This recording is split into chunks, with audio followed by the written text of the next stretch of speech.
بسم اللہ الرحمن الرحیم۔ گھریلو ٹوٹکے جو ہر گل کے لیے مفید۔ مٹروں کو ابالنے کے بعد فوراً ٹھنڈا پانی ان پر ڈال دیا جائے تو ان کی رنگت بہت خوشنما رہتی ہے۔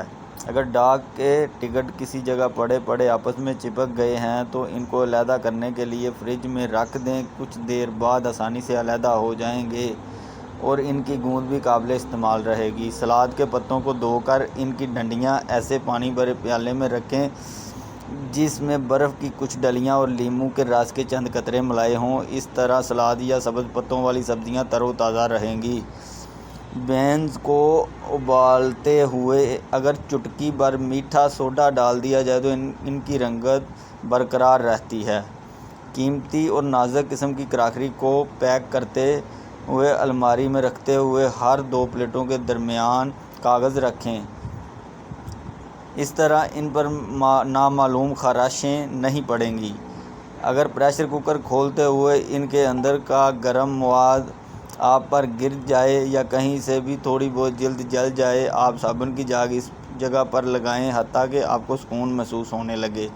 عام طور پر شیشے کے گلاس ایک دوسرے کے اندر رکھنے سے چپک جاتے ہیں، تو ایسی صورت میں گلاس کے اندر برف یا برف کا پانی ڈال دیں اور پھر باہر کے گلاس کو گرم پانی کے برتن میں ڈبوئیں تو گلاس علیحدہ ہو جائیں گے۔ کھانا کھانے کے بعد تھوڑی سی اجوائن پانی کے ساتھ کھانے سے موٹاپا دور ہو جاتا ہے۔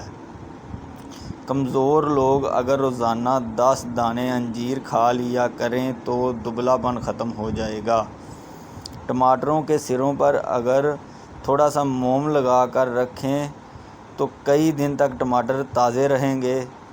پپیتا سینے کی بلغم کو ختم کرتا ہے، پیٹ کے امراض کے لیے مفید ہے اور نظام انہضام کو درست کرتا ہے۔